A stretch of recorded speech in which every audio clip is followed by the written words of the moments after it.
Agora tá? Tá. Aí, agora a gente vai para a unidade de comando. O que seria uma unidade de comando? Seria onde só existe um chefe, onde ele manda, assim, comanda nos outros. Unidade, então, comando, quem dá um comando é o chefe, é o líder, né? Então, isso significa que seria uma pessoa comandando o restante do grupo. Cada agente, para cada ação, deve receber apenas ordens de um único chefe. Já imaginou se a gente for trabalhar? Vocês aqui, por exemplo, em sala de aula. Se em sala de aula vocês tivessem 2 professores, e aí um fala, eu quero que vocês façam o trabalho de uma forma, e o outro chega e fala, eu quero que vocês façam o trabalho desse jeito. Como é que a gente vai fazer? Vocês querem agradar qual? Porque não dá para agradar os 2. Onde tem 2 chefes, só dá bagunça. Exatamente, só vai virar bagunça. A gente tem que ter uma pessoa só para comandar. Se tiver mais de uma, só vai virar bagunça. Não tem como a gente agradar 2 chefes. Gente, peraí que falar que a câmera tá embaçada. Agora que eu vi aqui que eu consegui colocar o chat. Melhorou? Se estiver ruim ainda, vocês me avisam. Então, a gente precisa de um chefe só. Se tiver mais de um chefe por unidade, pelo local, vai ficar tudo bagunçado. Não tem como a gente receber ordem de mais de uma pessoa para o mesmo serviço.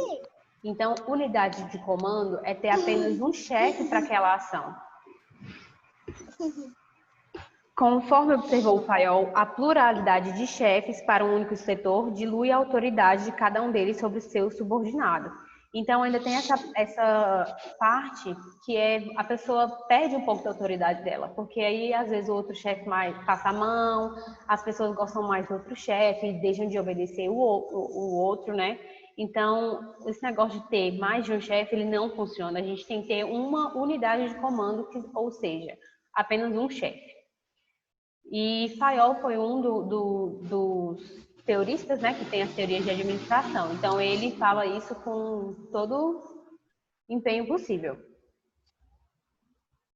Subordinação. O que seria subordinação?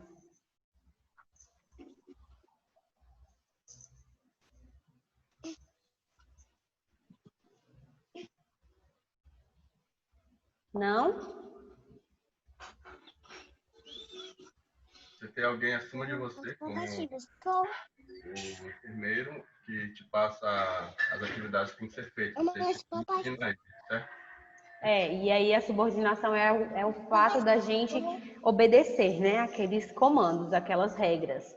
Só que quando a gente trabalha num local, numa empresa, a subordinação, ela quer dizer que, tipo assim, você literalmente está se doando para aquele serviço. Porque muitas vezes a empresa trabalha de uma forma que a gente não concorda. E aí o fato de você ser subordinada é você esquecer o seu lado pessoal, suas opiniões, e está acrescentando sempre no da sua empresa, é você ser subordinado àquele serviço.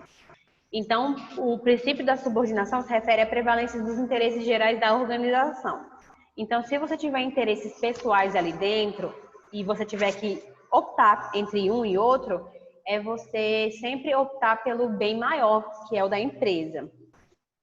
Então, ou seja, havendo divergência entre os interesses da sociedade e do indivíduo, os primeiros prevalecem sobre o segundo. Então, a gente sempre vai ter que colocar como se fossem os interesses da empresa em primeiro lugar. Então, isso seria eu ser subordinada a ela, eu ser obediente à minha empresa. O próximo é remuneração do pessoal. Esse é fácil, esse todo mundo sabe o que é. Seria o pagamento, né, o salário e, assim, e se a pessoa quiser algo por merecer, mas acredito seriam que as gratificações, né? Uma gratificação, e se ela puder, sei lá, subir de cargo e de alguma forma, né, ser da Exatamente. empresa. Então, a remuneração do pessoal, ela nada mais vai ser do que como se fosse considerado um presente, é uma remuneração que hoje em dia a nossa remuneração é dinheiro mesmo, né? Então, a remuneração do pessoal é o princípio que advoga da remuneração do pessoal deve ser equitativa, justa e evitando exploração. Tem que ter um valor justo, que aí acaba surgindo essa parte do salário mínimo, que é o mínimo do mínimo. Não tem como ser abaixo daquilo para ser justo, porque já é uma quantia baixa. Então, não tem como uma pessoa viver, ter uma qualidade de vida, sustentar a casa com um salário ainda mais baixo do que aquele. Então, para que seja de forma justa, que não tenha exploração, foi criado esse salário mínimo, que todo ano ele tem um reajustezinho. E deve haver equilíbrio entre os interesses da empresa e dos funcionários. É óbvio que a gente também não pode explorar nossos funcionários, né? Não tem que dar uma merreca, um mínimo do mínimo. Se ele faz um trabalho excelente, se ele é a alma da empresa, a gente não pode explorar a pessoa assim. Mas também quem é gestor sabe que não pode dar tudo que tem para esse funcionário, senão a empresa mesmo quebra, né? Às vezes você tem um funcionário que ele é ótimo, que ele faz tudo, ele é de confiança e você sabe que ele merece muito mais, mas não é possível. A gente tem que ter um equilíbrio entre a empresa e o funcionário. A gente não pode dar mais do que pode ser dado e nem dar abaixo do que aquele funcionário merece.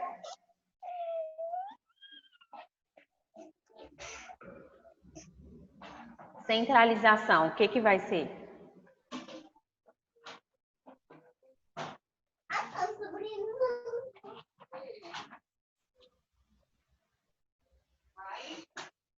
Deve haver um único núcleo de comando centralizado, atuando de forma similar ao cérebro que comanda o organismo.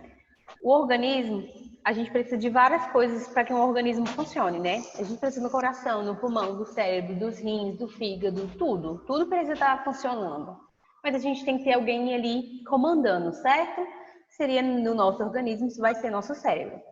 No nosso cenário de atuação, seria como se fosse a equipe inteira de enfermagem, o enfermeiro-chefe e os técnicos trabalhando. A gente precisa de cada um dos técnicos ali, vocês são as mãos que trabalham o tempo inteiro.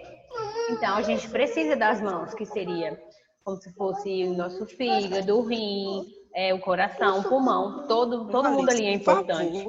Mas a gente precisa de alguém ali comandando, sendo o cérebro das operações, para organizar, para fazer a parte de gestão, né, de administração do serviço. E aí seria a parte do enfermeiro.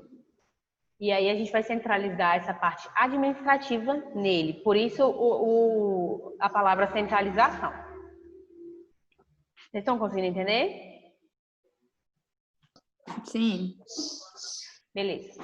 Hierarquia.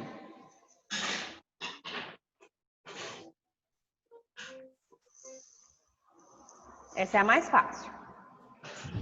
Cobra. Hierarquia. A gente entende que tem várias pessoas acima da gente, né? Então, tipo assim, vem lá desde a administração, lá do chefe, aí acima da gente tem o enfermeiro, aí depois... Então, a gente tem que se voltar para o enfermeiro vai se voltar para o que está acima dele, e assim vai. E essa hierarquia... Médico, enfermeiro e técnico. E aí essa hierarquia, geralmente ela tem que formar, tem um círculo, como é? É um círculo, é um quadrado? Qual que é o formato que essa hierarquia geralmente tem? É a vertical, né? Pirâmide. Exatamente, a pirâmide, que aí ela fica mais fácil da gente entender quem está aqui na base, né? E geralmente a base é a maior quantidade de pessoas, ou seja, no nosso ambiente, né? Aqui a base vai ter muitos trabalhadores e quanto maior o nível, menos. E aqui em cima, no topo, ele é bem menorzinho, por quê? Porque a gente tem que ter aquela unidade de comando que a gente já viu aqui atrás, né? Que tem que ter um chefe só. Então, quanto mais em cima, mais poder essa pessoa tem e menos gente vai ser ele no topo, né?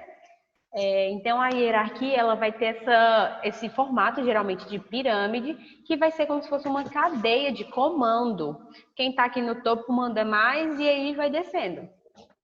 E aí a gente precisa dessa comunicação, tanto entre chefes, quanto da própria base, da equipe. Porque, vamos supor que esteja aqui um médico no topo, o enfermeiro aqui no meio e o técnico de enfermagem aqui embaixo. Vocês vão estar em muito mais quantidade. Dá para vocês trabalharem sem se comunicar? Não dá. Professora, você está falando da horizontal? É isso? Sobre isso? Tô falando tipo assim, aqui embaixo onde está os técnicos, tanto vertical quanto horizontal, a comunicação tem que ser feita, mas principalmente na horizontal. Se um técnico não falar com o outro, eles vão conseguir trabalhar? Não, De jeito nenhum, não consegue. Mas da mesma tem que ter a forma, comunicação. com certeza. E da mesma forma, verticalizada. Porque que o técnico tem que falar com o enfermeiro, para falar com o médico. Então, a comunicação tem que ser feita de todas as formas. Aí eu trouxe aqui para vocês a figurinha, para vocês conseguirem ver melhor que nem sempre ela está em formato de pirâmide, né? É um organograma, como se fosse uma árvore genealógica. Mas que se você olhar representando só as pessoas, ela fica em pirâmide sim, ó. Então, geralmente eles vão ter esses formatos. Ordem. Ô, Alice. Oh, meu Deus do céu, mas será possível? Gente, não esquece de vocês ligarem o microfone, tá? Ordem. Estabelecer o lugar de cada coisa e cada pessoa, no seu devido lugar. Exatamente. Ordem é a gente botar a ordem na bagunça, né? A gente tem que colocar, juntar o que é para fazer, o que não é para fazer, organizar as pessoas, organizar objetos, organizar tudo. Então, a ordem, ela está bem próxima de organização. Exemplo, tipo assim, hoje você vai ficar só na medicação, ou você vai ficar só no banho do leito, e você vai ficar só... Isso mesmo. É a gente ter ordem, botar ordem no nosso serviço. Se a gente não tiver essa organização, a gente não vai conseguir andar, né, para lugar nenhum. E a administração, ela está muito, muito, muito baseada na organização. Se a gente não se organizar para fazer uma boa administração, não vai andar, não vai sair do lugar. Então, a ordem é estabelecer o lugar de cada coisa e de cada pessoa. É você separar a sua equipe, cada um vai ficar fazendo uma coisa hoje, cada um está numa área diferente, que cada pessoa vai fazer. E aí a gente consegue estabelecer essa ordem. Aí eu coloquei alguns exemplos aqui, ó. Ordem de serviço, que é você fazer, colocar em prioridade o que você tem que fazer ali do seu trabalho. Ordem de pessoal é você separar seus profissionais ali em enfermarias, um que vai fazer curativo, outro vai fazer medicação. E a ordem de prioridade é você pegar aqueles pacientes que a gente tem para trabalhar no dia, né? Hoje eu vou ficar com 10 enfermarias, cada um tem um paciente, então eu tenho 10 pacientes. Qual que eu tenho que fazer primeiro? É porque o seu José vai sair para fazer exame em outro hospital, então eu tenho que dar o banho logo dele, as medicações tudo no horário certinho, porque ele tem prioridade, porque ele vai sair. Então a gente tem que priorizar o nosso serviço, saber quem que a gente vai atender primeiro e na sequência, né? Para poder não deixar o serviço acumular e nem deixar alguém sair, ficar sem o serviço que tem que ser prestado para eles. O outro é a equidade. Lembrando que a equidade, ela é um dos princípios do SUS, né? Então, todo mundo já tem que saber o que significa. O que é? Tratar as pessoas de acordo com as necessidades, né? De forma desigual, não tratar com a igualdade. Exatamente. Exemplo, chegar uma pessoa com dor de cabeça, ela chegou primeiro, né? Mas aí chega outra pessoa depois com a cefaleia, assim, em outro nível, mas, assim, né? A dor de cabeça está pior. Então, eu vou tratar a primeira pessoa que está pior, mesmo que ela tenha chegado depois da outra. Exatamente. Então, a equidade, ela vai ser tipo o inverso esqueci como que é a palavra. A gente trabalhar assim, desigual com quem é desigual. Então, é diferente da gente ser... Aqui, ó, eu trouxe uma fotinha. Aqui, na primeira fotinha, cada pessoa tá com um caixote. Isso, a gente está sendo justo, está sendo igual com todo mundo. Então, eu vou tratar de forma igual, vou dar um caixote para cada. Mas a gente está vendo que não, que a necessidade de cada um é super diferente, porque tem gente que fica prejudicado. Então, a equidade, a gente vê quem mais precisa, quem está mais necessitado e voltar nosso cuidado para aquilo, priorizar. Então, na segunda foto, a gente já vê uma equidade acontecendo, né? Que está sendo justo. Quem precisa mais tem mais, quem precisa menos vai ter menos, mas ninguém ali tá sendo prejudicado. Então, a gente vai oferecer mais para quem está mais necessitado. Conseguiram entender?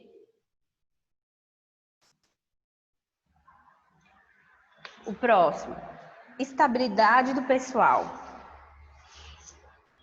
O que é isso?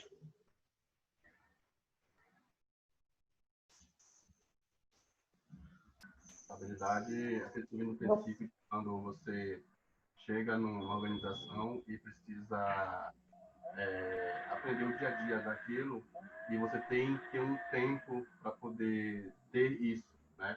Você Exato. meio de instituição constituição. Mas isso mesmo.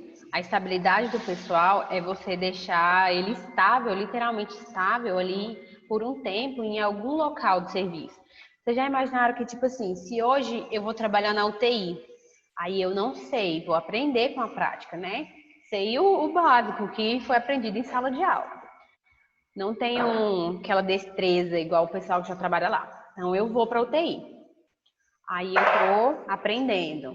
Quando eu finalmente estou ficando boa ali no serviço, estou ágil, estou fazendo tudo certinho, aí eles pegam e me mudam para maternidade. Aí eu vou para maternidade. Quando eu estou pegando jeito, me muda para o pronto-socorro. Como é que uma pessoa vai ter estabilidade? Como que ela vai ser boa em alguma coisa se toda hora ela está num lugar diferente, né? Então, a estabilidade do pessoal é exatamente isso. É o dar um tempo para o funcionário se adaptar ao local. Não dá para a gente ficar trocando. Se ficar sempre trocando de local, de equipe, ela não vai ter um bom desempenho, porque quando ela está se adaptando de novo ao local, às pessoas do serviço, ela vai ser trocada de novo. Então, a gente tem que dar essa estabilidade pessoal, tem que deixar esse tempo de adaptação e a pessoa se acomodar para ela conseguir trabalhar de forma correta. Se a gente ficar mexendo com ela o tempo inteiro, ela não vai trabalhar direito. E isso é por todo mundo, né? Em qualquer área, não só na nossa. Iniciativa, o que seria? Eu acho que, tipo assim, a gente sabe o que tem para fazer na nossa rotina diária, sem precisar que alguém chegue, você tem que fazer isso. Se eu sei, eu já vou fazer. Exatamente. É sempre a gente dar esse além, né? A gente vai, antes de alguém ficar pedindo para a gente fazer alguma coisa, a gente já vai lá e toma iniciativa. A gente vai, a gente busca fazer as coisas sozinho. Óbvio, não é errado, gente, você ter dúvida, você precisar de outra pessoa, você não saber fazer as coisas. Mas sabendo, tendo capacidade, podendo fazer as coisas, a gente tem que tomar iniciativa e fazer. A gente não tem que ficar ali esperando a pessoa vir, aparecer, pedir, mandar, porque isso acaba sendo ruim, né? A pessoa vai olhar, nossa, ele só faz se eu pedir. Ele não faz nada sem eu pedir, ele não faz nada por vontade própria. Então, isso acaba, se a pessoa tem, é muito bom. Isso vai dando um up, né? Nas coisas dela, no currículo, nela como pessoa. Agora, se ela não tem, é um ponto muito negativo. Espírito de equipe.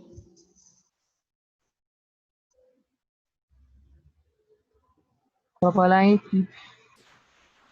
É saber trabalhar em equipe, né? Porque tem muita gente que fala, vamos fazer um grupo, vamos montar uma equipe aqui, mas não sabe.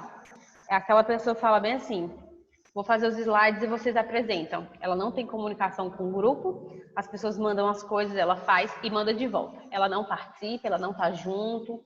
Então, para fazer tudo isso, a pessoa tem que ter espírito de equipe, é querer e saber trabalhar junto com os outros, né?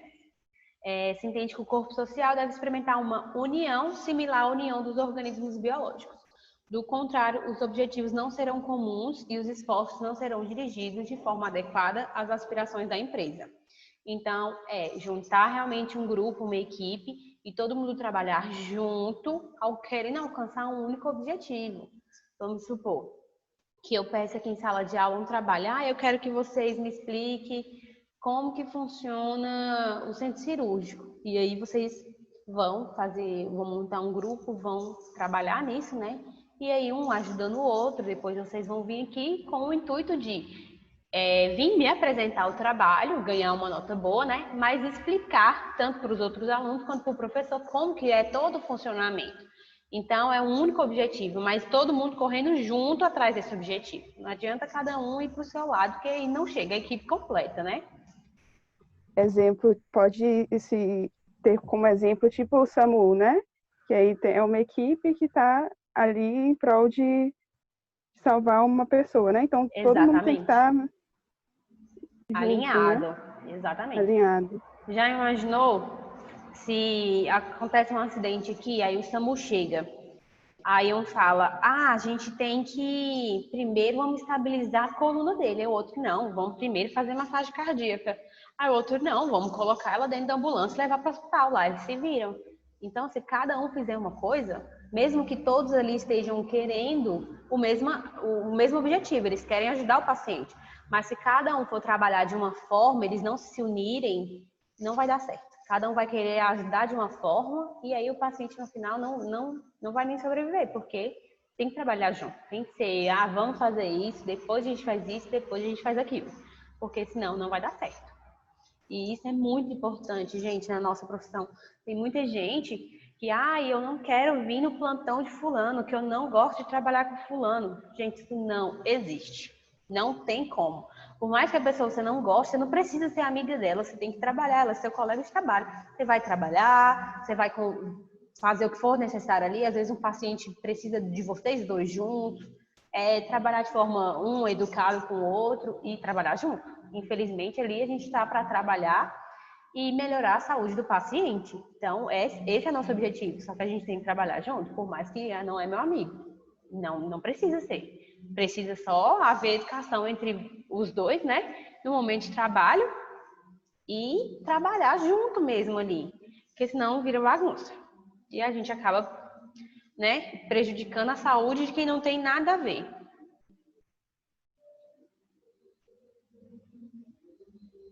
Então, esses foram os princípios, tá? Que a gente tem de administração.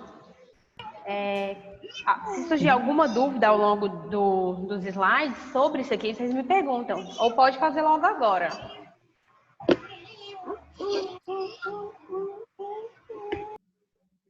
Não? Tá tranquilo? Então, eu vou dar continuidade, tá? A gente vai falar agora sobre a organização do serviço de saúde. Lembra que eu falei para vocês? Na administração, a gente tem que ter muita organização. A organização é uma coisa básica. Se a gente não for organizado, a gente não vai conseguir administrar bem. E a organização que eu falo é de tudo, gente. É você ser organizado com a equipe, organizar material, organizar a salinha de emergência. Então, tudo isso tem que ser organizado. É a organização literalmente do início ao fim do seu plantão. Vocês já imaginaram se um paciente está ali e aí ele pega e tem uma parada? E aí traz o carrinho e está faltando tubo para entubar ela, está faltando medicação, ou então a medicação que usar está vencida. Isso tudo a gente vai prejudicar a saúde de uma pessoa que não tem nada a ver com o nosso serviço, né? Então, tipo, ela está sendo, infelizmente, a mais prejudicada por uma coisa que ela não tem culpa. E aí, tudo que a gente fizer de errado no nosso trabalho, infelizmente, alguém está pagando por isso. E, geralmente, quem está pagando é o que menos tem a ver com a bagunça, né? Então, a gente tem que ter organização. Do início ao fim da nossa profissão, organização é o ponto mais importante. E aí, com a organização, como a organização é a atividade básica da administração, a gente vai agrupar pessoas e estruturar todos os recursos que seriam esses que eu falei para vocês, é medicação, é você saber se seus aparelhos estão funcionando, tudo em prol de melhorar, de corrigir a saúde desse paciente. A gente vai ver aqui a respeito das organizações na estrutura do serviço de saúde. A organização é um sistema planejado, que a gente tem que sempre planejar para ser organizado. Então, a gente tem que planejar o que vai fazer em cada coisa, o que eu vou fazer no meu próximo plantão. Quando você chegar, você tem que conhecer os seus pacientes e planejar as suas ações nele, o que eu preciso fazer em cada um. Esse aqui precisa de uma sonda, esse precisa de uma alimentação pela sonda no nariz, né? Esse precisa de uma sonda vesical. Então, gente, é tudo planejar. Planejar e planejar. Tudo que a gente vai fazer durante o nosso trabalho tem que ser muito bem pensado e planejado. E aí, cada participante vai ter um papel, que seria isso que eu falei da divisão, né? Vamos colocar aqui para 20 pessoas desse lado, 20 pessoas do lado do outro lado, e aí esse técnico vai fazer curativo, esse outro vai fazer a medicação, e aí a gente vai dividir o papel de cada um, o que cada um tem que fazer ali durante aquele plantão. E aí tem que se desempenhar, né, cada um, para conseguir atingir esse objetivo e executar ele. A organização desse estabelecimento de estrutura formal, de autoridade, mediante a qual se define e dispõe e coordenam as fases e métodos de trabalho para atingir o objetivo. Então, a gente vai separar isso aqui. Aí vai ter uma pessoa que tenha mais autoridade, no caso, seria um enfermeiro, que vai coordenar todo o grupo dos técnicos. E qual seria o objetivo geral? Prestar atendimento aos pacientes, né, da melhor forma possível. E aí, nesse quesito da organização do serviço de saúde, a gente tem duas formas, que é a formal e a informal. Na formal, é como se fossem as coisas documentadas. É um sistema que a gente vai sempre documentar o que está precisando e formalizar ele oficialmente. Ou seja, eu quero pedir aqui para a minha unidade, vamos supor que eu estou na clínica médica. Eu quero pedir aqui para a minha unidade, todo mês tem que vir 100 mil seringas, porque a gente faz muita medicação. Então, tem que vir 100 mil seringas todo mês. E aí, a gente vai fazer isso num pedido, vai mandar para o chefe, aí vai ter alguém que vai analisar se realmente é uma quantia necessária para o uso, porque eles também não podem ficar comprando material a mais, né, além do que se deve para não ficar realmente, você sabe que tudo isso tem validade, né? Passou da validade dentro de um hospital não pode ser usado. Então, tem que ser avaliado, eles vão ver se realmente é necessário. E aí, se for correto, eles autorizam e a gente vai fazer um pedido. Essa seria mais... Oi, pode falar. Poderia ser um exemplo, assim, que seria da forma que eu entendi, né? Por exemplo, eu sou contratada como técnica, né? Técnica para trabalhar na UTI. E aí, o meu contrato é esse, eu vou trabalhar na UTI. E a informal seria assim, minhas atribuições, o que eu vou fazer que não está no contrato? Não, porque aí, se você fizer coisas fora do contrato, você pode ser denunciada ao Corém, né? Porque está fazendo coisa que não é da sua profissão. Seria mas mais... mesmo que seja da minha profissão, mas que não esteja no meu, assim, na carteira de trabalho, por exemplo. Poderia, porque essa parte de informal, ela é muito ampla, né? Pode ser várias coisas. A informal, a única diferença é porque, assim, a informal a gente estaria apagando o fogo. A gente vai tampar o buraco, não está precisando. Esse assunto que eu estava falando, por exemplo, de um exemplo, né? Eu precisar de material e aí a gente vai solicitar por meio de documento, uma pessoa avalia, faz o pedido. Só que minha seringa acabou e eu preciso dela agora. O que eu faço? Eu vou de uma forma informal, eu vou até outro setor onde não usa muito e aí eu peço, né? Vou conversar com o enfermeiro que está lá e ele vai me doar uma parte dessas seringas. Toma aqui 1000 seringas para você ficar hoje até chegar seu material amanhã. E aí essa parte seria informal. A gente meio que fugiu um pouco da documentação, das coisas formais, né? De pedir, de esperar autorização, de fazer o pedido. para a gente não ficar ali engessado naquilo, porque às vezes a gente precisa de uma coisa rápida. E esses trabalhos formais, você pedir documentação, tudo, leva um tempo. Então, quando você precisa de uma coisa imediata, você precisa ali surgir um problema, tem como você resolver de outra forma, seria essa organização informal. Conseguiram entender? Professora? Oi? Eu acredito que a Camila, ela talvez tenha explanado uma situação assim, de que a questão contratual, quando o técnico de enfermagem é contratado, né? O contrato dele, ou na carteira, estaria como um contratado técnico de enfermagem. E quando ele for para a instituição, lá estaria a informalidade, tipo, ele vai trabalhar na UTI, ele vai trabalhar na clínica médica, vai trabalhar no pós-operatório, tipo assim, a informalidade dentro da instituição, nesse quesito, Sim. não? Sim. O contrato, você está lá, técnico de enfermagem, vai trabalhar no setor tal, entendeu? Acredito que foi mais ou menos isso que ela quis explanar para você. Entendi, agora eu entendi o que você quis dizer. É isso mesmo. Porque tudo que for formalizado por documentos, estrutural, planejar, tudo que a gente fizer dessa forma, ela vai ser uma organização formal. Tudo que a gente fizer por fora, sem essa organização formal, sem ter documentação, sem nada, seria como se fosse uma organização informal. Eu vou dar um exemplo que isso a gente tem no Corém, tá? É liberado para se fazer isso em alguns motivos. Todo enfermeiro ou técnico, por exemplo, a gente só pode fazer medicações se tiver prescrito. A gente não pode conversar com o médico e ele falar assim, vai lá então e dá, sei lá, Buscopan. E a gente vai dar de boca. Não pode, a gente não tem essa permissão. A gente precisa de uma coisa formalizada, que seria a prescrição, né, pronta para a gente fazer.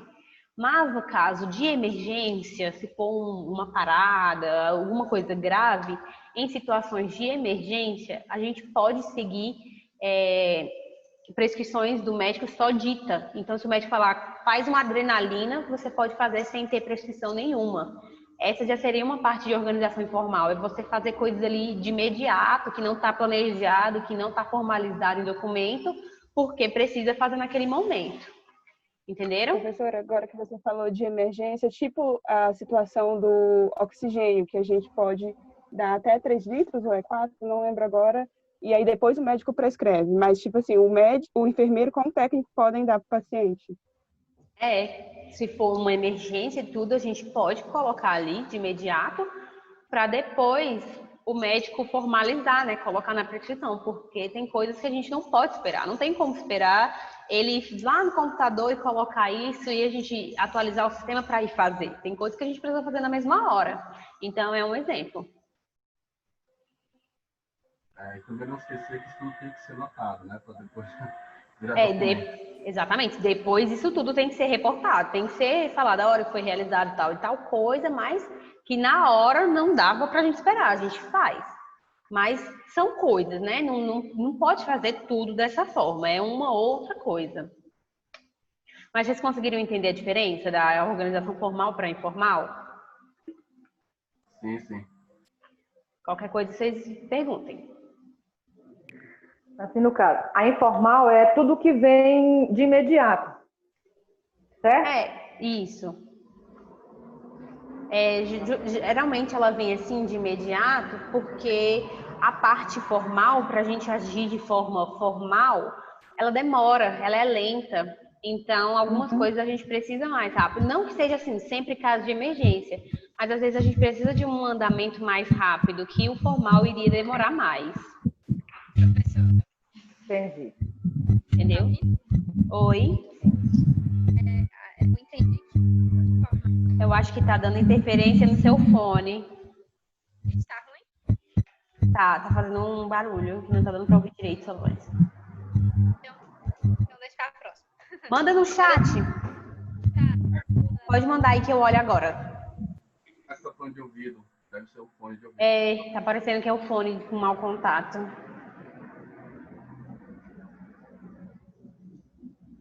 Deixa eu abrir aqui o chat pra ver se ela falou.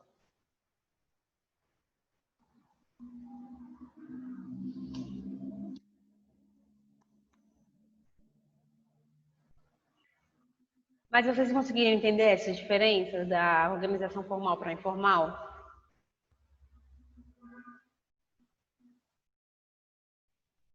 Ó, a Águia falou aqui, a parte formal é tudo que precisa de ser formalizado com papéis e requerimentos. Exatamente. Tudo que a gente precisar fazer documentado, assinar termo, requerimento, solicitação, tudo isso é organização formal.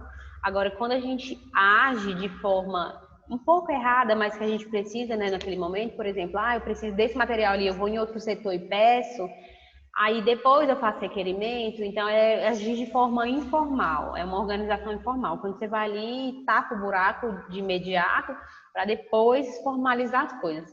Mas lembrando, tudo que a gente faz de organização informal é importante depois que a gente, né, faça essa transferência para formal. A gente tem que sempre colocar porque é uma garantia, né, que a gente fez ou não alguma coisa.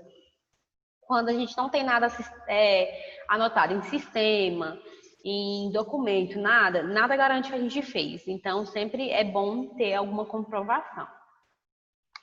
Aí, a informal vai ser sempre dessa forma, né? Ela é bem coloquial mesmo, bem diferente. Agora, a formal, a gente sempre vai ter algumas coisas para nos auxiliar. Como, por exemplo, a divisão do trabalho. É uma característica dessa organização formal. A divisão do trabalho a gente já falou antes, que é a maneira pela qual um processo complexo pode ser decomposto em uma série de pequenas tarefas. Então, é como se fosse, por exemplo, eu deixei um técnico em cada enfermaria.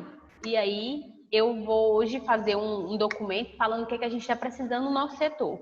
E aí, a divisão do trabalho, eu vou fazer o seguinte, gente, cada um dentro da sua enfermaria vai olhar hoje se tem alguma coisa quebrada, se tem uma lâmpada que não está funcionando, está queimada, entra no banheiro da enfermaria, vê se está funcionando a torneira, se está tudo funcionando, entendeu? Olha a cama, se o controle está mexendo, e aí eu divido esse trabalho. Cada um vai olhar na sua enfermaria. No final do dia, todo mundo me passa as informações, aí eu vou lá e faço na minha solicitação.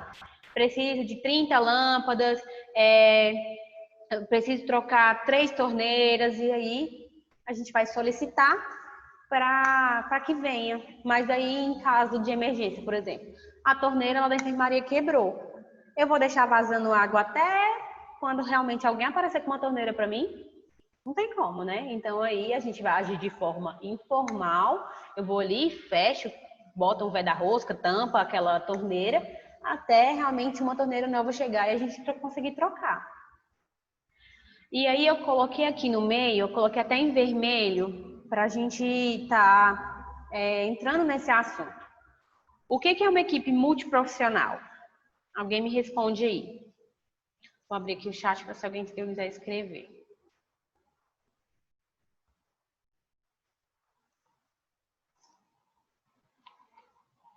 Alguém sabe me dizer o que é equipe multiprofissional?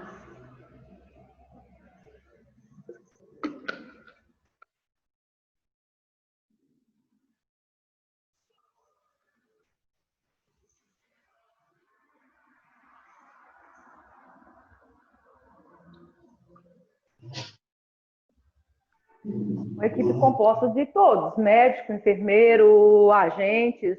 Depende para onde ela vai ser direcionada. No nosso caso, assim, imagina dentro de um hospital, como que é essa equipe? Quem que está dentro dessa equipe? Os médicos, os enfermeiros, os técnicos. Quem mais? Todo mundo. Até a faxineira, o limpador, tudo é equipe da tudo faz parte da equipe. Alguém falou, fisioterapeuta. Enfim, fonoaudiólogo. Exato, nutricionista, e aí vai, terapia ocupacional, são inúmeras. A gente vai ter muita gente. Uma equipe multiprofissional, peguem a palavra multi, que é muita gente, profissional, profissão. Então, a gente vai ter uma equipe composta por mais de uma profissão. Então, às vezes, a gente tem um paciente só, ele precisa do médico, do enfermeiro, do técnico, de uma nutricionista, de uma fisioterapeuta, de uma fonoaudióloga. Vamos supor uma pessoa que teve um AVC e ela ficou com sequela. Ela não anda, então ela precisa de uma fisioterapeuta para estar ali movimentando o corpo, porque senão vai atrofiar. Ela precisa de uma nutricionista, porque se ela não anda, ela não está falando e não está comendo, ela precisa de uma fono e de uma nutricionista para ajudar nessa alimentação, e a fono para estimular, para ver se ela consegue mastigar com o tempo, ver se ela consegue voltar a falar. A gente precisa de uma terapeuta ocupacional também para estar trabalhando junto com a fisioterapeuta, para ver se essa pessoa consegue estimular alguma coisa e fazer movimento. Então, tem vezes que a gente vai ter algum paciente que ele não demanda só da equipe de enfermagem e o médico. Vai depender de muitas profissões aí. E aí, às vezes, precisa de um serviço social, porque essa pessoa não vai mais poder trabalhar, ela precisa receber algum tipo de benefício. E aí, a gente tem que, né, procurar saber tudo que aquela pessoa precisa, porque quem vai buscar isso somos nós. A gente, enquanto equipe de enfermagem, é quem mais está junto com o paciente. A gente fica praticamente, no exemplo de internação, né? Quem fica praticamente a internação inteira junto com o paciente é a equipe de enfermagem. O médico tá ali, tá? O trabalho dele é importante, com certeza, mas ele vai, ele volta, ele vai fazer uma cirurgia, depois ele volta. O nutricionista passa, faz uma visita, dá a dieta, volta. A gente não, a gente está o tempo inteirinho ali com os pacientes. Desculpa. Então, a equipe de enfermagem é quem sempre está mais próxima. E aí, a gente tem que ter esse olhar bem amplo para ver todas as necessidades do paciente, porque nem tudo a gente vai dar conta. A gente não dá conta mesmo de tudo, não. E a gente tem que pedir ajuda, não é feio, gente. É tão lindo uma equipe que trabalha todo mundo junto, que tem várias profissões diferentes. Então, é você chamar um nutricionista para ele ver a necessidade que aquele paciente tem. E aí você vai vendo tudo que o paciente precisa e chamando, né, quem é necessário para ajudar. A gente está ali lembrando que não é para brigar. Eu sou mais do que um nutricionista. Não é para brigar que a gente está ali. A gente está ali para o paciente se recuperar da melhor forma possível. Eu não coloquei aqui no slide, mas a gente também tem a equipe multidisciplinar. Qual é a diferença? Não sei. Qual é a diferença? Alguém sabe?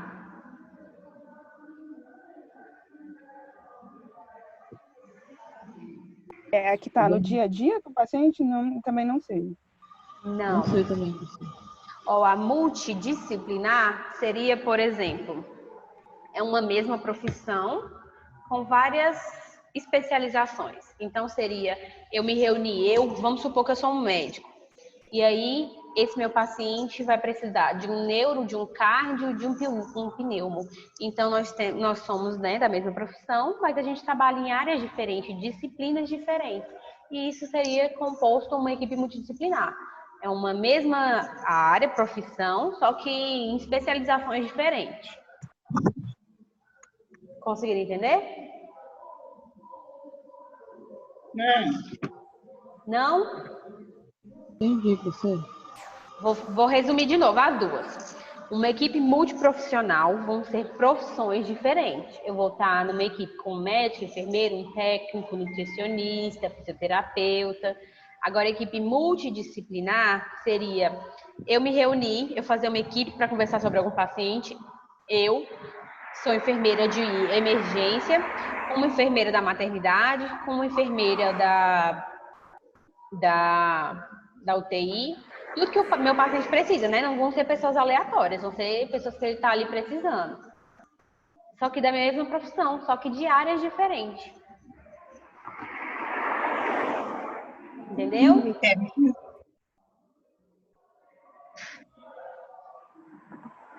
Posso prosseguir? Ei, professor, Oi. essa revisão vai até que hora? Até meio-dia. Ah, tá. Obrigado. De nada. Mais ou menos meio-dia, por aí, gente. Aí, depois disso, eu coloquei aqui sobre a especialização. É uma forma de divisão do trabalho. Gente, tem alguém com o microfone ligado aí?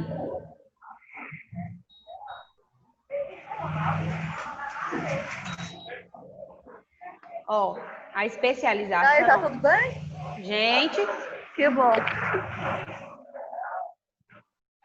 Tem alguém aí dentro de um ônibus conversando com alguém. Pronto, consegui tirar. Ó, a gente vai falar agora sobre a oh, meu Deus. Especialização. A especialização é uma forma da gente dividir o nosso trabalho. O que seria especialização? Vamos supor, eu me formei como enfermeira, e aí eu vou me especializar. Eu não preciso atender no modo geral, ser uma enfermeira generalista, atender todo mundo. Eu posso me especializar em alguma coisa. Que é alguma coisa? Aí eu coloquei aqui embaixo. Talvez uma área que eu tenha mais facilidade, mais habilidade, mais afinidade, que eu goste mais, que me interessa. E aí a gente vai optar pelo assunto que te interessar mais, como por exemplo, eu gosto muito de urgência e emergência, e aí eu fiz minha especialização nisso. E aí você se especializa porque a gente fica mais focado num assunto só e a gente acaba se tornando melhor, porque a gente estuda específico algum assunto. Então a especialização... Oi, pode falar. Isso serve assim, né? Sem ser especialização, mas serve assim, eu sou muito boa em fazer medicação, então vou sempre fazer só medicação. Isso também entraria na especialização? Pode, esse fato pode. Quem geralmente vai fazer isso, por exemplo, quando o enfermeiro for montar a escala, ele pode falar assim, fulano é muito bom em fazer curativo. Curativo é uma coisa assim mais complicada, né? Nossa, ele é muito bom em curativo, eu vou deixar ele aqui, porque a gente sabe que é o que ele é mais habilidoso, que é daquele momento no plantão, ele é o melhor para fazer aquilo. Só que também tem o fato que a gente não pode deixar aquela pessoa fazendo só aquilo, porque senão ela se acomoda, né? A gente tem que procurar conhecer e aprender as outras coisas também, não só ficar na mesmice. E se a gente começar a fazer isso, a gente se acomoda, vai ficar ali, eu só vou aprender e só vou fazer meu curativo. Se um dia precisar que eu fique na medicação, eu não sei fazer nada. Então, é uma coisa boa, às vezes a gente pode usar, mas ela usada sempre prejudica também, né? Antigamente era muito comum ver isso em posto de saúde. Eu só fico aqui na sala de preventivo, eu colho preventivo há 20 anos. Se essa pessoa precisar ir para a sala de vacina, porque a técnica que estava na sala de vacina adoeceu, ela não sabe fazer. Então, o serviço fica prejudicado, a população também fica prejudicada. A gente tem que se especializar numa coisa para ser melhor naquilo, mas a gente não pode deixar de saber e de fazer tudo no geral, né? Aí, essa especialização, ela se divide em duas partes. É a especialização vertical, seria assim, para cima e para baixo, né? Caracterizada pelo aumento dos níveis hierárquicos. Então, de novo, lembra lá da pirâmide hierárquica, que seria o crescimento dela. Quanto mais especializações a gente tiver, mais essa pirâmide vai crescer assim, em altura. Ela é adotada quando a gente vê que tem uma necessidade de ser mais especializado em alguma coisa, está precisando de alguém mais específico em alguma área. E é uma divisão do trabalho em termos de autoridade e responsabilidade. Vamos supor, existe lá no Hospital Regional do Paranoá, a gente tem equipe de neurocirurgião. Só que o neurocirurgião de lá, ele é neurocirurgião de coluna. O neurocirurgião de cérebro mesmo, ele fica no hospital de base. Então, são especializações acima das especializações. Quando a gente vê que tem necessidade de uma coisa mais específica, vai aumentando essa especialização vertical. Aí eu trouxe aqui para vocês uma fotinha que seria, vamos supor, esse primeiro bonequinho lá em cima, vamos colocar aqui na realidade da escola. Esse primeiro bonequinho aqui em cima é o dono aqui da escola, é a dona da escola. Aí esses três aqui que tá aqui embaixo seria o pessoal da coordenação. Esse aqui é o coordenador de radiologia, esse aqui é o coordenador de enfermagem, esse aqui é o coordenador de segurança do trabalho. E aí aqui, são os professores aqui embaixo. E aqui os alunos. Então seria uma especialização sempre subindo. E aí a gente tem essa especialização vertical. Depois da vertical a gente tem a horizontal, que seria assim, deitada, mais conhecida pelo nome de departamentabilização. departamentalização, que seria criar departamentos. É uma divisão do trabalho em termos de diferenciação entre os diversos tipos de tarefa executada. Vamos voltar naquela foto. Vamos supor, aqui que eu falei para vocês que tem a coordenação. Elas estão no mesmo nível hierárquico, né? Na pirâmide elas estão no mesmo lugar. Só que aqui eu criei departamentos, ó. Aqui eu coloquei para o pessoal de radiologia, aqui eu coloquei para o pessoal de técnico de enfermagem e aqui eu coloquei para o pessoal de segurança do trabalho. Então eu criei departamentos, eu fiz uma especialização horizontal, porque se eu colocar só um coordenador ali para tudo, não ia dar certo. Então eu criei um para cada área, para ficar mais específico, ficar melhor para eles trabalharem. Conseguiram entender como que funciona?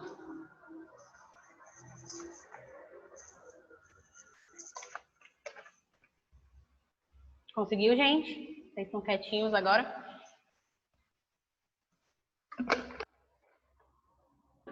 Tipo, exemplo, contratar mais técnicos para uma determinada área que tem mais demanda de pacientes. Ó, deixa eu tentar colocar isso na nossa realidade. Vamos supor, aqui é o médico, aqui os enfermeiros e aqui embaixo os técnicos. Tem como eu ter um médico para o meu hospital e um enfermeiro só? Não dá. Aqui, esse que eu coloquei, médico, enfermeiro, técnico, tem auxiliar, isso é a vertical. É eu estar crescendo em ordem assim mesmo de, vamos supor, as profissões mesmo. Aí, agora, a horizontal. Não dá para eu colocar um enfermeiro aqui e querer que ele comande tudo. Então, eu coloco um enfermeiro para UTI, um enfermeiro para o centro obstétrico, um enfermeiro para o pronto-socorro, um enfermeiro para a clínica médica, e aí a gente vai criando setor mesmo, do mesmo nível hierárquico. Entenderam? Mais ou menos como se fosse a distribuição dos trabalhos em nível horizontal. Seria a especialização mesmo. Então, a gente vai dividir uma mesma coisa para várias especializações que a gente faz essa horizontal. A professora sabe informar quando vai começar as aulas presenciais. Disseram que era dia 27. Se eu não me engano, dia 3 de agosto, se nada mudar, tá, gente? Me perguntaram aqui no chat. Posso passar adiante?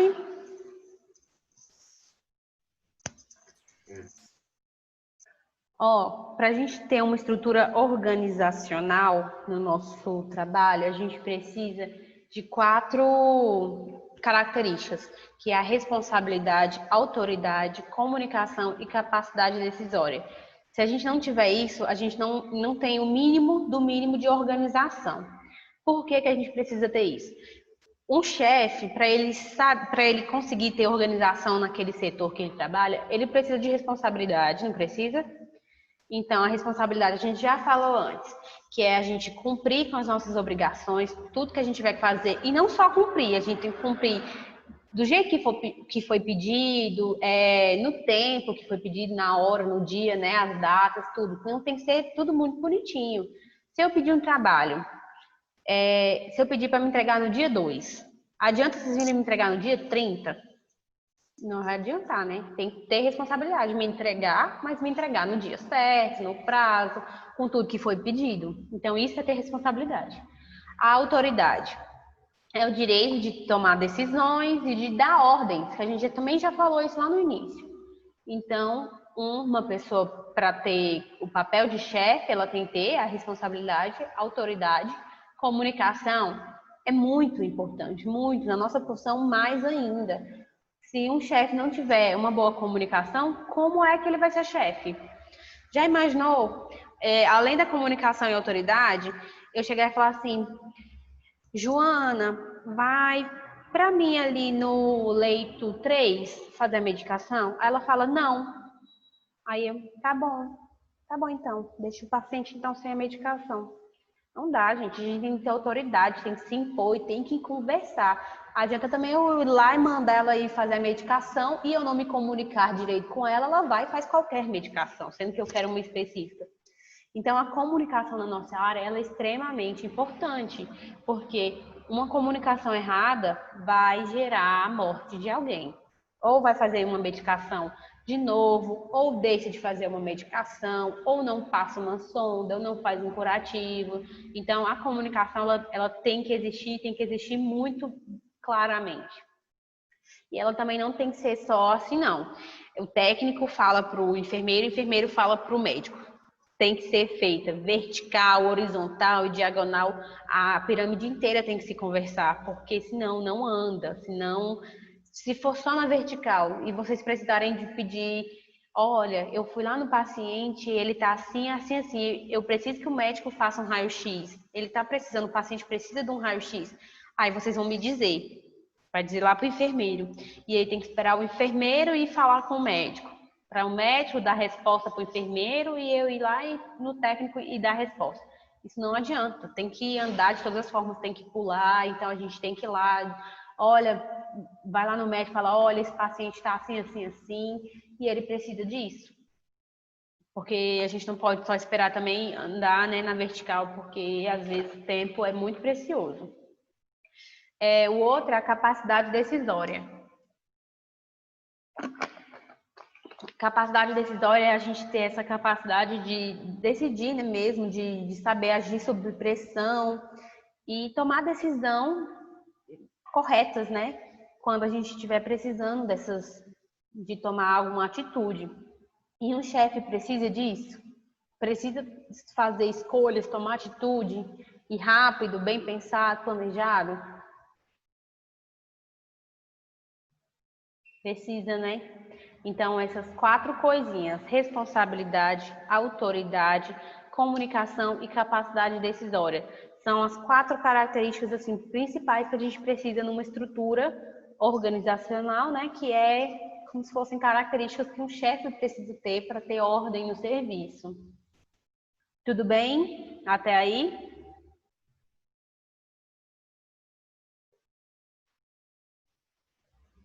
Tudo certo, gente? Vou continuar, tá bom? Isso aqui eu trouxe para vocês, que é como se fosse a equipe de enfermagem, como ela é composta. Deixa eu...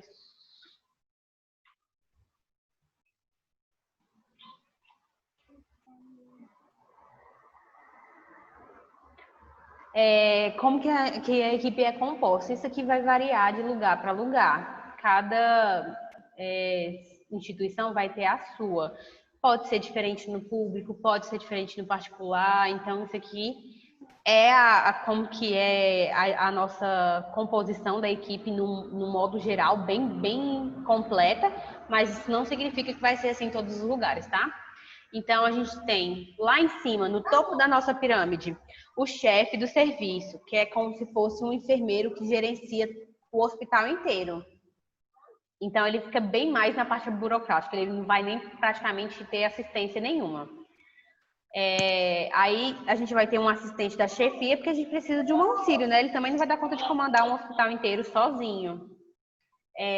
Supervisores, que seriam as pessoas que vão literalmente supervisionar certas áreas, né? Eles vão, vamos ver como é que tá trabalhando lá no pronto-socorro, vamos lá olhar. Muita gente tem medo quando tem essas visitas, né?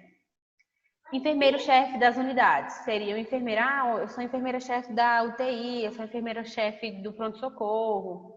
Depois tem os técnicos de enfermagem, abaixo deles tem o auxiliar de enfermagem, que hoje em dia existe muito pouco, né? Uma profissão que ela meio que foi acabando com o tempo, não existe mais curso para auxiliar de enfermagem, só tem mesmo quem já era auxiliar na época.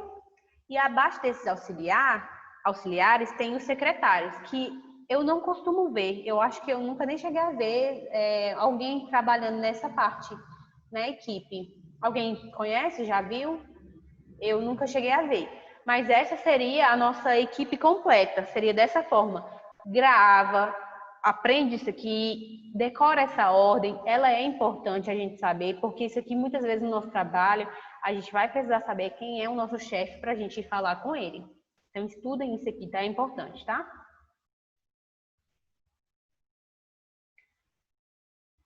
Gente, tá acabando, tá bom? Só tem mais 2 assuntinhos. A gente também tem as formas... Professora, a prova tá difícil. Tá, não. Se vocês estiverem prestando atenção nessa revisão aqui, ó, vai estar a mamão. É eu, a Rejane. Eu vi. Vai tá tranquila. Se vocês prestarem atenção nisso aqui, ó, depois vocês pegam os slides e dão uma olhadinha de novo, lê. Vocês vão fazer a prova tranquilo, tá? Nada da prova tá dentro dessa revisão aqui. No caso, Então, você pode colocar. Você pode colocar. vamos reestudar. Você Onde pode eu acho colocar os os slides, slides no professor? portal? Peraí, gente. Fala um de cada vez que eu não consegui ouvir. Você pode colocar os slides no portal? Ah, posso. Eu vou verificar com a coordenação pra gente colocar, tá? Mas eu vou Tá, dar um jeito de mandar pra vocês. Não, a mesma pergunta dela. Ah, então beleza. Eu vou tentar passar isso pra vocês, tá bom? Agora a gente vai falar das formas de trabalho, porque existe hospitais que trabalham de alguma forma, de formas diferentes. Tem local que tem muitos técnicos e um enfermeiro, tem local que tem mais enfermeiro, tem local que só tem enfermeiro. Então, cada lugar vai trabalhar de um jeito. E essa forma de organização do trabalho, ela vai mexer literalmente na nossa equipe. Então, a gente tem 4 formas. A gente tem o método integral, que seria cada membro da equipe de enfermagem assume a responsabilidade de atender todas as necessidades de cuidar dos pacientes. Então, é como se eu pegasse nossa equipe, vamos supor, eu sou enfermeira e vocês que estão aqui assistindo são os meus técnicos. Eu colocasse um para cada paciente. Ninguém vai fazer um com 10. Cada um vai ficar só com um. Só que vocês têm que fazer tudo. Se tiver curativo, vocês vão fazer o curativo. Se tiver medicação, vocês vão fazer a medicação. Banho no leite, vocês vão fazer tudo. E aí é bom porque é uma pessoa só cuidando, né? Não fica 30 pessoas rodando lá no meio, cada um faz uma coisa, isso é bom. Mas às vezes é ruim pela falta de preparo. Igual o colega falou agorinha, falou assim, mas e se eu for só boa em medicação? Eu posso ficar em medicação? Pode. Só que aí, se a gente for trabalhar num hospital que tenha esse método integral, eu vou ter que fazer tudo para o meu paciente. Se eu sou boa só em medicação, o curativo dele vai ficar ruim. Se eu precisar fazer banho no leito, eu vou melecar tudo, ele não vai ficar com um banho bem tomado. Então, isso prejudica o paciente, se o profissional não tiver um preparo bom. E também fica limitado, né? Porque não é todo lugar que vai ter. Se eu tiver 100 pacientes, eu vou ter 100 técnicos, não é todo lugar que tem. É muito difícil ter um lugar que tenha, na verdade. Então, esse método aqui, ele não é tão útil para a gente, porque é muito difícil agir da forma que ele pede. Conseguiram entender como que é o trabalho dele aqui? Sim. Ok, qualquer coisa vocês me perguntam. E aí a gente tem outro método, que é o método funcional. A gente até usa um pouco dele, ele é misturado com o nosso atual. Consiste na distribuição das tarefas. Ele é meio fracionado, então eu separar. Eu vou quando o nosso plantão estiver começando, antes da gente começar a atender os pacientes, o enfermeiro vai selecionar e falar, olha, o seu José vai ficar com as medicações hoje. Vai fazer as medicações do lado das enfermarias da esquerda. A dona Ana vai ficar com as da direita. Aí, sei lá, fulano de tal vai ficar com os curativos, fulano de tal vai dar banho no leite. E a gente vai dividir as tarefas. Tudo que tem que ser feito, a gente divide entre os nossos profissionais. Porque aí, por exemplo, se eu tiver com 100, eu não preciso de 100 trabalhadores. Às vezes, com 15, 20, eu consigo fazer todo esse serviço, porque não vai ficar um para cada. A gente vai fazer e vai para o próximo. Só que isso não é tão bom, porque a gente fraciona o nosso cuidado, né? A gente vai atender um, vai atender outro, e aí você talvez não dê tanta atenção para aquele paciente. Também tem aquele risco, tipo, eu vou fazer só curativo hoje. Aí eu pego, venho e faço curativo de uma pessoa que está com uma bactéria nesse curativo. Aí, se eu não tomo meus cuidados, não faço tudo bonitinho, direitinho, eu pego e passo essa bactéria para o outro paciente, no outro curativo, que não tinha nada, o curativo já estava fechando, bem bonitinho. Então, isso é perigoso também. É bom porque as pessoas vão ficando habilidosas de tanto fazer aquilo. Se eu só faço curativo no meu trabalho todos os dias, com certeza daqui a um tempo eu estou fazendo bem facilzinho, porque eu faço isso todo dia, então a gente vai ficando habilidoso. A gente não precisa de tantos profissionais, como eu já falei, às vezes 20 dá conta do recado de fazer. E aí o enfermeiro não fica tão responsável assim pela assistência, ele consegue botar boa parte do tempo dele para gerenciar o serviço. Então, ele é um método bem bom em relação ao outro que a gente viu agora, porque ele é muito melhor, muito mais eficiente. Só que aí acontece aquilo que eu falei anteriormente. Se a pessoa só fica fazendo medicação, ela deixa de aprender as outras coisas. Então, pode ficar, né, um pouco prejudicada por ela não fazer as outras coisas também, as outras atividades. Entenderam esse?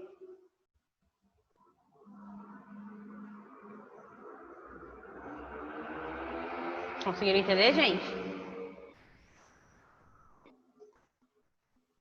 Vou continuar, tá?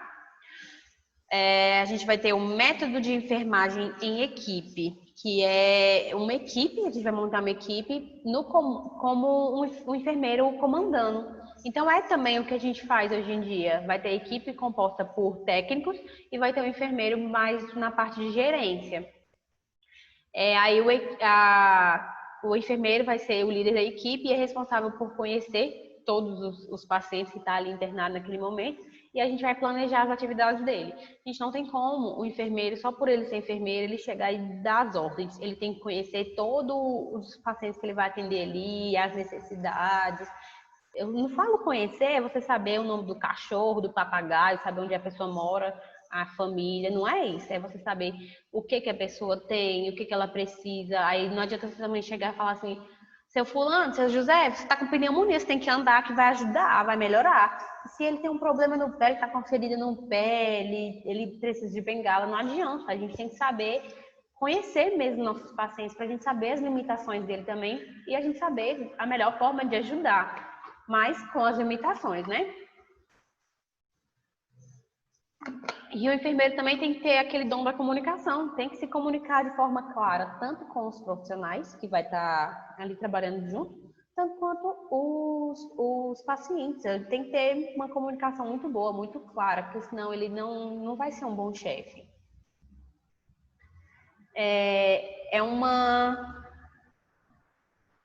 Esse líder também, o enfermeiro, ele tem que ter a capacidade de identificar em que seus técnicos são bons, que eu também já falei isso.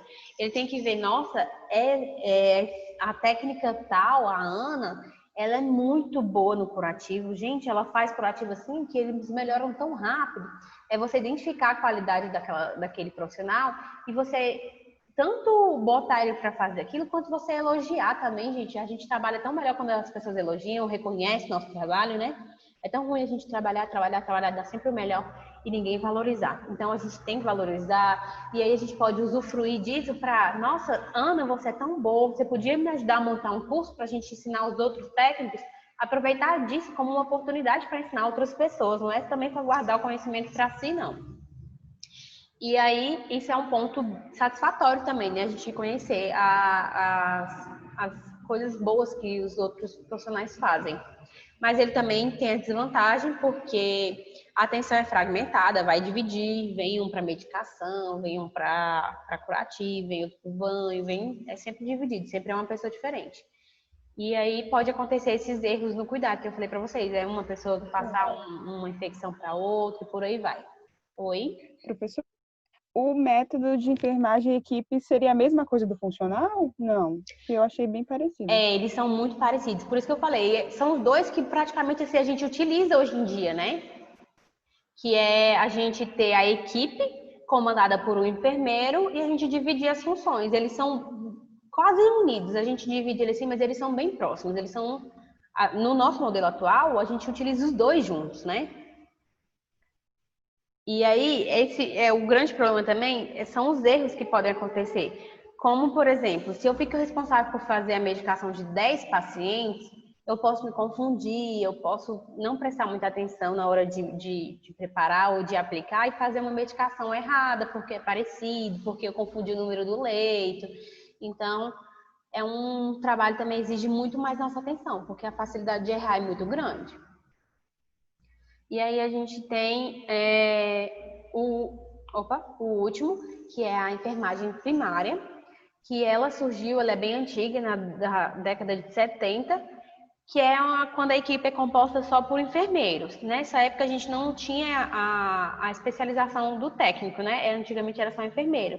E aí a equipe inteira era de enfermeiros. Só que ela não é mais utilizada, vocês verem que ela é bem antiga, porque os hospitais não têm porte para ficar só com enfermeiro, sendo que muitas vezes não há necessidade, e também porque gera um custo maior, né? Você tem uma equipe toda de enfermeiros, se você tem um técnico que pode fazer a maioria das funções que o enfermeiro também vai fazer, e que para o estabelecimento é um pouco mais barato para pagar. Então, ela não é utilizada. Nunca conheci um lugar atualmente que faça o uso dessa equipe só de enfermeiro. Mas ela tinha um lado bom, que é o atendimento holístico, né? Que é você olhar o paciente como um todo e também ter um pouco mais de especialização, né? Por serem enfermeiros. Mas também tinha a falta de preparo, porque um enfermeiro, vamos supor que eu estou com uma gestante, ela veio porque foi um acidente de carro. Então, eu estou aqui cuidando dela pelos ferimentos, por causa do acidente, né? E aí, vem e me aparece, essa mulher começa a entrar em trabalho de parto, e eu nunca tinha feito um parto. Como que eu vou fazer isso sozinha, entendeu? É complicado, é por isso que não dava certo também. E aí eles começaram a fazer essas especializações, porque só uma pessoa, um enfermeiro, ficar com uma pessoa durante 24 horas, só ela atendendo, não estava dando certo. E aí, esse nem é mais tão utilizado. Conseguiram entender essa diferença desses 4 métodos?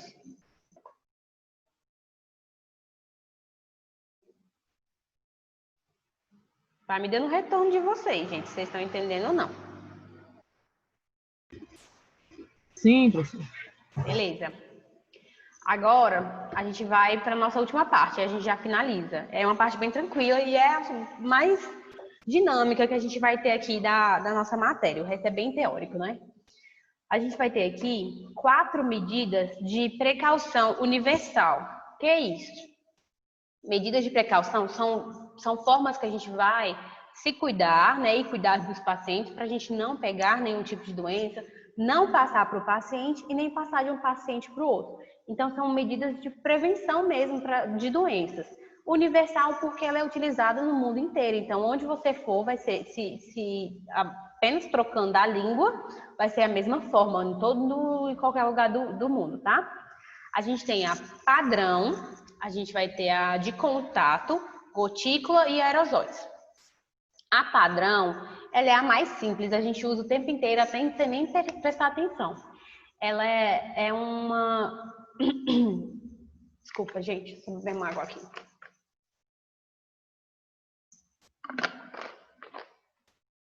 Ela é a mais simples, a que é mais utilizada, e ela também é muito importante, porque se a gente não fizer ela simples da forma que ela é, a chance da gente pegar ou passar alguma coisa para alguém, ela é muito grande. Ela deve ser usada para toda e qualquer pessoa, principalmente em casos de procedimentos, né, que vai gerar fluidos corporais, sangue e qualquer contato que a gente for ter. Então, são simples. A gente vai usar ela, a higienização das mãos, sempre que a gente precisa, né? Nem todo momento a gente precisa estar de luva, mas a higienização da mão é um tipo de precaução, que você nem passa nem pega, porque a gente tem que fazer a higienização após o contato também, né, com o paciente. Então, tem a higienização das mãos, que é lavar com água e sabão, ou friccionar com álcool 70% nos 5 momentos da assistência. Seria antes de ir ao paciente, antes de realizar qualquer procedimento, após a realização do procedimento e após, em troca de um paciente para o outro. O uso das luvas que a gente deve colocar quando for ter contato com fluidos ou sangue, qualquer fluido corporal, colocá-las imediatamente antes do contato com o paciente e retirar logo após o uso. E depois disso lavar as mãos, ou usar o álcool, né? E o uso do avental, óculos e máscara, que são os nossos EPIs. Usar o óculos, máscara, avental descartáveis quando houver risco de contato de sangue ou secreções para a proteção da mucosa dos olhos, boca, nariz, roupa e superfícies corporais. Quando que a gente usa isso? Então, vamos resumir. São os nossos EPIs de uso normal, de uso padrão, que a gente vai usar praticamente todas as horas. se eu for colher um sangue, se eu for fazer uma medicação, se eu for fazer um exame físico, por exemplo, da boca, do nariz ou do ouvido do paciente, a gente usa, porque a gente pode ter risco de secreção, e por aí vai, se eu for fazer um curativo. Então, sempre são essas medidas mínimas, tá? Alguém tem alguma dúvida sobre essa, padrão? Não. Queria abrir o chat aqui, mas esse chat só abre quando ele quer. Aí, enfim, eu coloquei a fotinha aqui porque esse é o modelo que a gente utiliza para identificar. Então, geralmente, se, tipo assim, a pessoa estiver precisando de um quarto com isolamento, isso aqui vai ser colocado na porta. O tipo de precaução que aquele paciente precisa vai ser colocado na porta. É obrigação que tenha na porta, tá? Porque em caso da pessoa não lembrar, aqui tem todas as informações do que fazer e do que precisa ser utilizado. Então, esse aqui é o que a gente utiliza, ele é fornecido pelo Ministério da Saúde, tá? Então, aqui está escrito, precaução padrão deve ser seguida por todos os pacientes, independente da suspeita ou não de infecção. Que aí é aquele espaço que eu já falei para vocês. Higienização das mãos, luva, avental, óculos e máscara. E aqui ainda tem colocado a caixa de pérfuro cortante, que faz parte, né, também dessa segurança, é a gente descartar os nossos materiais pérfuro cortantes no descarpaque, que é a caixinha amarela, e de forma segura. Qual é essa forma segura? A gente não pode desconectar a seringa da agulha, tá? Tem que ser colocado tudo junto. Então, é só colocar mesmo da forma correta. E nem reencapar a agulha, né? A próxima vai ser a nossa prevenção de contato. Ela é indicada para infecção. Gente, grava isso aqui, tá? Para a prova e para a vida de vocês. A padrão eu vou usar para qualquer procedimento que eu precisar entrar em contato com sangue ou fluidos corporais. A precaução de contato, eu vou utilizar ela principalmente para, não são todas, não tem todos aqui, mas é principalmente para infecção ou colonização por micro-organismo multiresistente. O que é isso? Superbactéria que foi há pouco tempo e teve um surto, que é a KPC, lembra? Então, varicela, que é a catapora, infecção de pele ou tecidos moles, com secreção que não está contida só no curativo, impetigo, que também é um problema de pele, herpes ou pessoas imunossuprimidas. Então, a gente vai ter essa precaução de contato, geralmente por doenças que passam pele a pele, né? Você tocando. Então, a gente vai ter esse tipo de prevenção nesses casos aqui. A gente precisa da higienização das mãos, de usar luvas e avental. E aqui a gente acrescentou ainda o quarto privativo, que quando não houver disponibilidade, manter a distância mínima de 1 metro entre os leitos. Mas o indicado é que essa pessoa vá ficar num quarto privativo, tá? E aí, essa pessoa também, ela precisa de equipamento com termômetro, esfigmo, esteto, só dela. Não é bom a gente utilizar nela e utilizar em outras pessoas por causa do risco de passar a infecção para outra pessoa, porque o contato pele a pele, né? A gente vai colocar os nossos materiais no corpo dessa pessoa, e aí é importante que a gente também separe lá da enfermaria o nosso só para ela. Aí aqui está o nosso folderzinho, que é a higienização das mãos, avental, luva e quarto privativo. A outra seria as gotículas. Ela é indicada para meningite bacteriana. A meningite viral, ela não é transmissível, tá? Então, meningite bacteriana, coqueluche, difteria, cachumba, influenza, nosso querido, né, Covid-19, essa peste que está nesse nível aqui com a gente, e a rubéola. E tem mais, vocês sabem que sempre não tem mais. A gente precisa da higienização das mãos, máscara cirúrgica, quarto privativo, e o transporte do paciente deve ser evitado. Mas quando ele precisar sair do quarto dele, ele precisa botar só uma máscara cirúrgica normal. Gente, essa aqui é uma máscara cirúrgica, é aquela comum, tá? A mais simples que tem no serviço de saúde. Ela é utilizada para gotícula no profissional e quando o paciente precisar sair do quarto. Então, é uma máscara comum. Aí tá aqui, ó. Higienização da mão, aí a máscara mostrando o modelinho e tudo, e para quem precisa, profissional e o paciente quando for sair do quarto, e o quarto privativo. Já o aerosol, são para infecções que causam partículas bem pequenas. E aí, essa máscara ela não protege tanto porque as partículas são tão pequenininhas que ela pode atravessar o tecido. Então, ela não é tão indicada. Para tuberculose, tá? Tuberculose sempre vai ser aerosol, grava isso também. Sarampo, herpes zoster, influenza e a Covid-19 em procedimentos específicos. Por quê? A Covid-19, ela é por gotícula. Professora, mas o que é gotícula, o que é aerosol? Gente, quem já assistiu minha live quando eu dei essa matéria, vai lembrar. E quem já assistiu minha matéria presencialmente também, eu sempre falo isso. Gotícula. Imagina que você está conversando com alguém e essa pessoa cospe em você, está falando e cospe. Então, sempre cai aquela gotinha, né? Aquilo é a gotícula.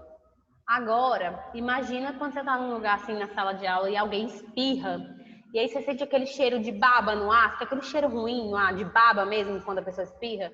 Ou então quando você passa e até molha. Aquilo são as gotículas, elas são muito pequenas e elas ficam suspensas no ar por um tempo, até ela perder a força e cair. Então, grava isso para vocês conseguirem identificar o que é o que, tá? Então, a Covid, que a gente está passando por isso agora, ela é uma gotícula, tá? Mas aí, em algumas coisas, algumas horas, as pessoas conseguem expelir partículas menores dela. Por exemplo, às vezes um espirro deixa essa partícula no ar. Dentro do hospital, quando vai entubar, gera partícula. Então, como é muito fácil de mudar, a gente usa aquela máscara um pouco mais resistente no serviço, né? Quem está trabalhando, vocês veem lá que quem está trabalhando está usando aquela máscara mais potente. Então, vai ser utilizado a higienização das mãos, a máscara PFF2 ou a N95, que seria uma parecida com essa. Essa aqui, a minha não é, ela é de tecido, mas é bem parecida com essa, que tem até um respiradorzinho aqui, ó. E aí ela vai ser utilizada essa para o profissional, todo e qualquer profissional que for entrar e sair, prestar atendimento para o paciente dentro do quarto vai utilizar essa. E o paciente tem que ficar no quarto privativo. Se não tiver quarto sobrando para ficar um em cada quarto, aí as pessoas que estão contaminadas pelo mesmo tipo de micro-organismo podem permanecer juntas, né? Tendo 1 metro de distância de um leito para o outro. Menos paciente com tuberculose resistente ao tratamento. Que é isso? Está tomando as medicações e a medicação não está fazendo efeito. Então, se essa pessoa está tendo resistência ao tratamento, ela não pode ficar junto com outra pessoa com tuberculose. Mas pode deixar 2 pessoas com Covid juntas, 2 pessoas com sarampo e por aí vai, tá? Porque nem sempre a gente vai ter quarto disponível para todo mundo. E aí, quando esse paciente precisar sair do quarto, ele pode usar uma máscara normal dessa aqui, porque quando ele for ser transportado para algum lugar, geralmente ele tem que ficar quietinho, né? Só período de transporte mesmo. Então, ele pode ficar com uma dessa aqui simples, porque é só para conter ali durante a respiração dele. E aí, vai ser essa aqui, essa plaquinha que vai ter, ó. Higienização das mãos, a máscara mais resistente para o profissional. Para o paciente, ele só vai utilizar essa aqui se for sair do quarto, porque ela retém tudo que precisa. E o quarto privativo para ele ficar sozinho. E é isso, pessoal, que eu tenho para auxiliar vocês no dia de hoje. Qualquer dúvida, podem me perguntar aqui agora. E boa prova para todos.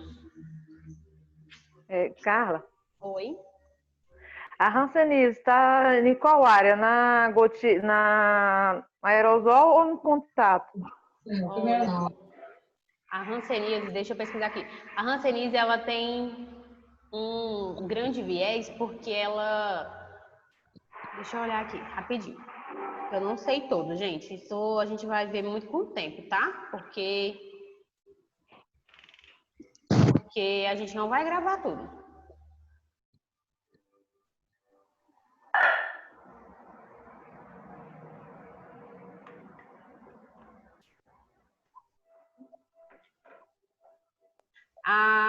Peraí.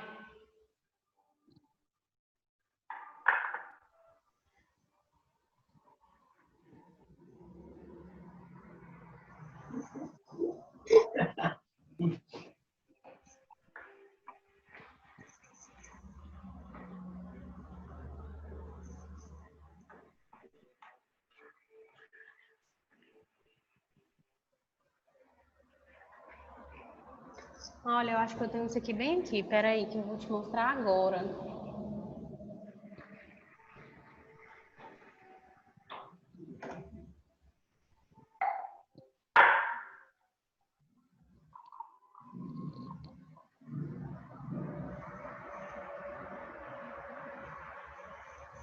Gente, podem fazer perguntas enquanto eu procuro a resposta aqui dessa pergunta, tá? Quem estiver precisando.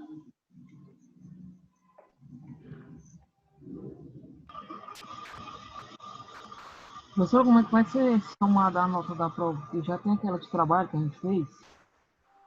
Fez pela EAD. Uhum. Ó, a prova vai ser igual ela era antes. Ela vai valer 10 pontos. Vocês vão fazer por meio de um formulário. Que a gente vai mandar o link para vocês, né? Na hora da prova a gente envia o link e aí vocês vão fazer. São provas, ou são questões de múltipla escolha. E eu não sei se o aplicativo mostra na hora já o valor que dá, porque cada questão vale um ponto. Mostra. Mostra, então. Das que eu fiz, mostrou. Das que eu fiz, as Então duas vai ser primeiras, mostrou. Então é dessa forma. Entendi. E aquela nota que tem da EAD que a gente fez, do trabalho, tem escrito lá uma nota já. Você quer saber a nota? É, que vai somar as duas juntas? Vai. Igual antes, soma as duas e divide por 2. Se você fez a saúde da criança, já tá no portal já tem a nota definitiva. Da saudade. Eu fiz, mas ontem eu olhei e não tinha não a nota não. Hoje de manhã eu olhei já tinha. Tá. Então tá bom. Obrigado.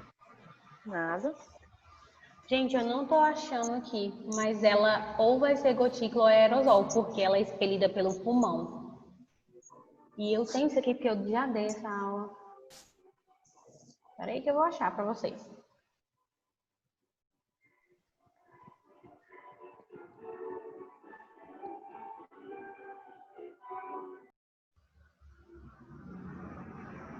Professora, aí passando já elimina, né? Se conseguir a nota, já elimina essa matéria, né? Já.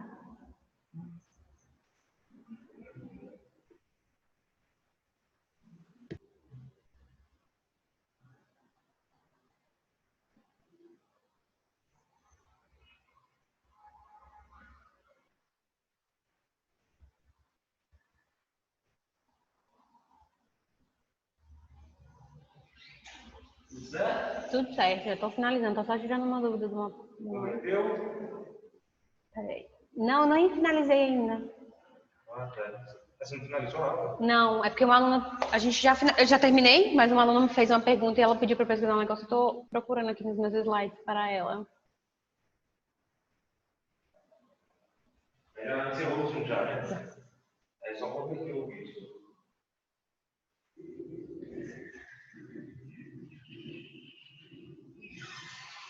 Achei.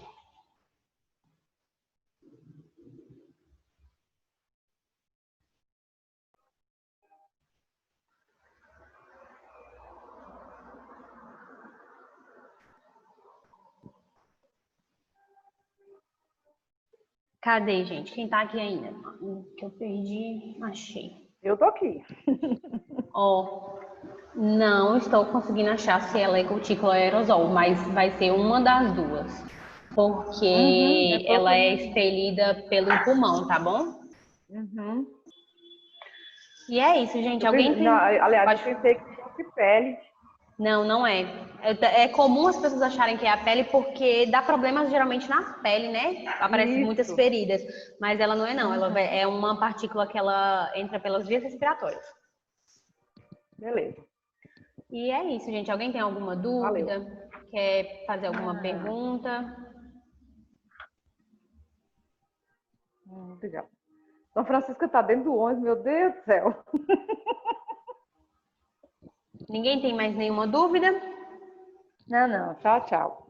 Então é isso, gente. Até, Boa prova, até viu? segunda, né? Na prova, né? Isso, até segunda-feira. Eu vou dar essa revisão novamente, agora à noite. Quem quiser assistir de novo, mas essa aqui também eu vou deixar gravada, tá? E aí o pessoal da coordenação vai mandar o contato o link para vocês, para quem quiser rever. E aí é isso. Uhum. Tá bom. Então é isso. Até a gente. prova. Até. Tchau. Tchau, pessoal. Tchau.